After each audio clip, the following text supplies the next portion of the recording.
Nissan's Hyper-Force concept looks like something right out of the hit flick, Transformers. This GT-R wannabe looks like it could transform into Megatron at any moment. The brand has the audacity to say, however, that this is not the next generation GT-R, instead repeating the name, Hyper-Force. We think, however, it looks awfully like a futuristic Godzilla to us. With a silhouette, proportions and edges that basically mirror the current GT-R R35, 4WD and a ballistically powerful electric drivetrain. We are not sure why Nissan is so adamant that we not call this concept the next-gen GT-R. Because, well, it is. Launched at the Japan Mobility Show last month, Nissan's radical hypercar pumps out 1,341 horsepower through a fully electric, all-solid-state battery, ASSB, powertrain with advanced E40RCE, which is Nissan-speak for 4WD, which is tech that's already fitted to the X-Trail e-Power and Ariya EV. The ASSB are rumored to produce twice as much power, take half the time to charge and weigh half as much as current lithium-ion batteries, although cost is not yet clear.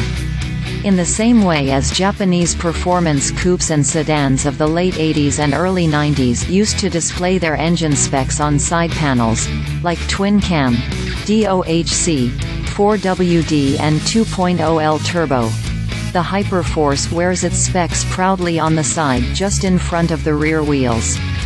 Look closely and you'll see 1000 kilowatts, ASSB, advanced E4 displayed in bright yellow lettering on its side.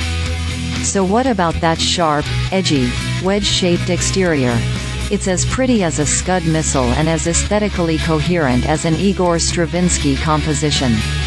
Whereas the new Mazda Iconic SP and the Honda Prelude concepts that debuted at the same Japan show looked pretty and ready for production, this GT-R, that's not a GT-R, looks about as ready for production as a Tesla Cybertruck might have at the end of the 20th century.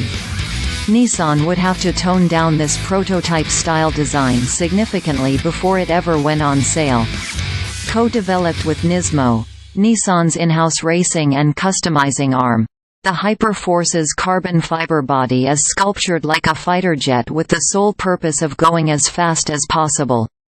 According to Nissan, the GT-R, that's not a GT-R, has two driving modes, an R for racing, and a GT for grand touring, and in keeping with the latest in car tech, the car's interior changes color to suit the mode, as does the instrumentation.